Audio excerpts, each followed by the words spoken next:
para dar lugar a una entrevista muy interesante con el director de la consultora Épica, Martín Carlos, que hace algunos minutos ya que nos está escuchando, así que le pedimos perdón y le agradecemos haberse quedado aguardando. Martín, ¿qué tal? Buenas tardes, Fernando Alonso te saluda.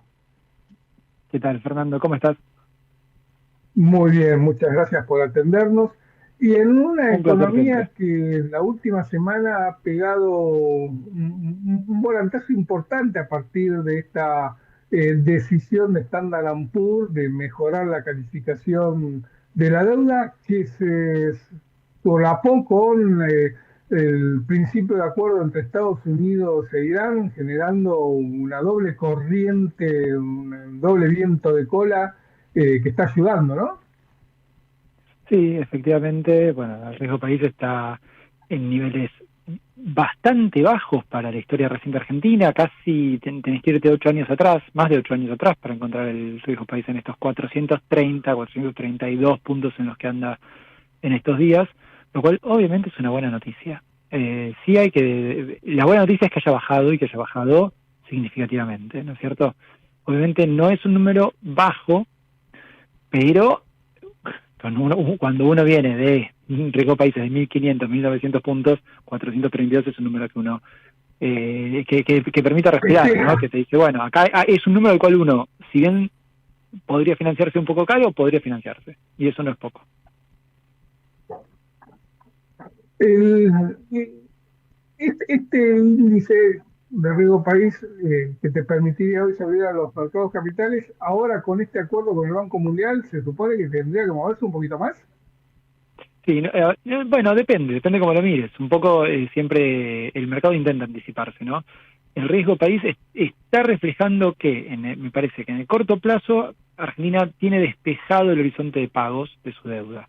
En parte por este acuerdo con organismos internacionales, que estamos viendo todavía si hay un segundo tramo, eh, que le permite eso, saber que tiene los dólares para pagar sin comprometer reservas netas, ¿sí? En el sentido de, obviamente, vas a bajar las reservas brutas cuando pagues, pero vas a mantener el mismo nivel de reservas netas y tenés esa liquidez. Entonces, eso ya es una buena noticia, que de acá a básicamente te diría un año, hasta la previa de las elecciones, tenés garantizado ese financiamiento. Y eso es un logro del gobierno de Milei, también tiene que ver obviamente con ¿cómo lo decimos? Con su ideología, con su enfoque, ¿sí? Donde está todo concentrado en esto. Acá volvemos a qué es lo que se valora a la hora de que los organismos internacionales le quieran dar plata a este gobierno y que que haya demanda de los bonos argentinos, que es lo que en definitiva se refleja en el riesgo país. Bueno, una de las cosas que se valora es el ajuste fiscal que hace el gobierno de Milei, porque justamente lo que está haciendo ahí el gobierno es decir, yo voy a ahorrar o a reducir los gastos, todo lo que sea necesario para repagar mi deuda, y además a hacerme con los dólares, así sea más deuda con organismos internacionales, para pagar la parte de la deuda que es en moneda extranjera. Entonces, como está claro que toda la política económica tiene eso como prioridad del gobierno de Milei, es lógico que el riesgo país baje, lo cual no significa todavía que le hayan prestado nada, ¿sí? Eso siempre hay que recordarlo. Esto que decíamos recién, 430 puntos básicos de riesgo país te permitiría pensar en salir al mercado, pero Milei todavía no salió al mercado. Sería una buena noticia que eso pase también, pero todavía no ocurrió. Vos decís, esto es lo que, este nuevo país es reflejo del modelo económico, de la política de gestión de la administración de Milei, de centrar todo en un ajuste fiscal muy violento que permite mostrar superávit, eh, con un poco de complacencia del mercado, que sabe que no todo es como se cuenta, que sabe que el superávit primario es a costa de no transferir fondos a las provincias y que el financiero es a costa de esconder el pago de intereses, pero convalidado por los mercados. Ahora, ¿a nadie le importa cómo esto está impactando en la economía real de Argentina? Y ahí tenés siempre la pregunta de a quién le estás preguntando. Cuando vos miras el riesgo país, le estás preguntando a los que tienen bonos. ¿A ellos les importa que se destruyan decenas de miles de empresas en el país? No. A ellos les importa si van a cobrar el bono que el gobierno emitió y que tiene que pagar.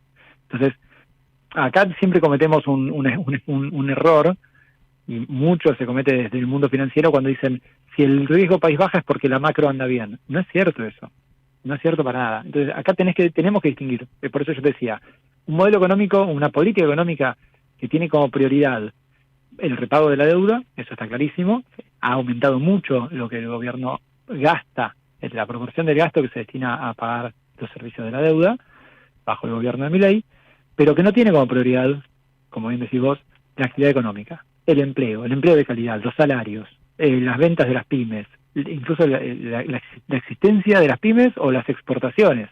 Bueno, y cuando digo pymes, en verdad podría decir grandes también, porque hemos visto empresas grandes con sus crisis a cuestas de justamente que no venden. Eso no está en el modelo económico de Milei. Y fíjate cómo, esto es algo muy claro este año, ha cambiado el discurso del año pasado a el gobierno de Milei, y cuando digo el gobierno es Milei, Caputo, los funcionarios, esos 5 funcionarios que siempre hablan en nombre de Caputo, que el año pasado no hablaban de actividad económica, negaban que hubiera que acumular reservas, éramos mandriles quienes sugeríamos que el gobierno le iba a servir acumular reservas netas en el Banco Central, comprar dólares, en definitiva, como está haciendo este año, y no hablaba tampoco de cómo llegaba la gente a fin de mes. Este año empieza a aparecer eso en el discurso, ¿sí? Desde hablar de actividad hasta prometer que con el RIGI y el super RIGI ahora sí van a llegar, va a haber un arrastre de esas inversiones al entramado productivo local, cosa que no va a ocurrir, pero bueno, el gobierno dice que sí, o plantear que ahora sí se vienen los mejores 18 meses de la historia económica de las últimas 2 décadas, cosa que también es falsa. Es falsa en el sentido de, hicimos un análisis desde Épica Consultores cuando Caputo lo dijo esto, ahora un par de meses ya, y decíamos, mostrábamos qué significaría los mejores 18 meses en términos de aumento de la actividad económica para cada sector. Y decíamos, en verdad es incumplible para cualquiera de los sectores, básicamente, pero no hay forma de que alguien piense que a la economía le va bien y está en sus mejores 18 meses si no está siquiera mejorando un poco la actividad económica.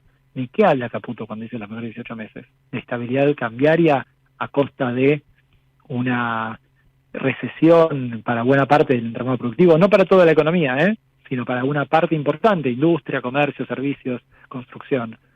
Bueno, ahí tenemos una gran dicotomía entre lo que el gobierno quiere decir en voz alta y lo que puede mostrar. Uno tiene idea, Martín, de que históricamente la economía argentina tuvo esa discrepancia entre cuál era el dólar de equilibrio del campo y de la industria. La industria no podía funcionar al dólar de equilibrio del campo, que era mucho más bajo, la productividad del campo argentina es naturalmente muy alta, por lo tanto, si vos dejás que el campo te fije el valor del dólar, no tendrías actividad industrial. Pero ahora lo que estamos observando es que el campo no alcanza, pese a todas sus ventajas comparativas, no alcanza la competitividad o el dólar de equilibrio de las producciones más primarias como la explotación del petróleo y la minería, y que si vos dejás hoy a las mineras y a las petroleras fijar el valor del dólar, tendrías no solo ya la quiebra total del sistema industrial argentino, sino tendrías la quiebra de todos los pequeños y medianos chacareros, forzando una concentración gigantesca de la tierra para poder alcanzar un nivel de competitividad que le permita subsistir, ¿no? Uy, hay tantas cosas para desmenuzar en esa pregunta, Fer, porque efectivamente uno puede decir que el proceso de concentración en el sector agropecuario se está dando, pero se está dando a nivel mundial, es tendencial de hace décadas, tiene mucho que ver con un recambio generacional en el campo, y la verdad que no, yo no creo que el tipo de cambio de petrolero minero, si querés, que efectivamente puede ser un poco más bajo que el agropecuario, funda a esos sectores. Ni siquiera los pequeños productores. Si me decís, si estamos hablando de economía, de agricultura familiar, bueno, sí, pero ese sector nunca estuvo referenciado en el mercado, sino en una actividad con más de subsistencia en muchos casos. Ahora, tanto los grandes cultivos como las economías regionales podrían tranquilamente vivir y que les vaya más o menos bien al tipo de cambio un poco más bajo que puede tener el sector hidrocarburífero y minero. Ahora bien, es cierto lo que decís a la industria nunca le sirvió un tipo de cambio tan bajo. Y acá le volvemos a la pregunta de cuál es el modelo económico, el modelo de país que pretendemos. Y ¿Y para quién es ese país? Porque entonces la pregunta termina siendo, bueno, ¿cuánta gente puede vivir del sector minero, hidrocarburífero y agropecuario, agroindustrial, agroalimentario en nuestro país? Bueno, mucha menos que la gente que tenemos disponible para trabajar. ¿Qué hacemos? ¿Qué país estamos pensando? Y además, ¿por qué haríamos solo eso, pudiendo hacer más? Porque acá volvemos a una lógica, un poco tonto siempre fue lo de, bueno, no, tenemos que limitarnos a producir solo aquello en lo que tenemos buenas tierras, el buen suelo y buen subsuelo que tiene Argentina, minería, petróleo y gas, alimentos. ¿Por qué? Si también tenemos buenas capacidades industriales. Y cuando digo buenas capacidades industriales, tenemos gente formada que sabe hacer cosas que, por ejemplo, son industriales o son servicios. Y uno dice, ¿y entonces por qué nos tendríamos que limitar a algo? Y a la gente que estudió ingenierías, tenemos un montón de carreras recontra interesantes en Argentina, con gente muy formada, le estamos diciendo, no, vos no puedes hacer farmacia, no puedes hacer productos farmacéuticos, porque prefiero hacer solo alimentos.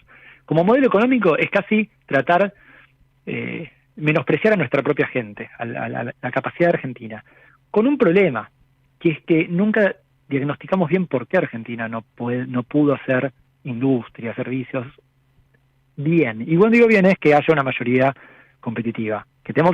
Ahora, fíjate cuáles son los casos en los que Argentina ha sido competitiva en ciertas industrias, ciertas empresas, ¿sí? Podemos pensar nombres propios incluso de esas empresas, ¿eh?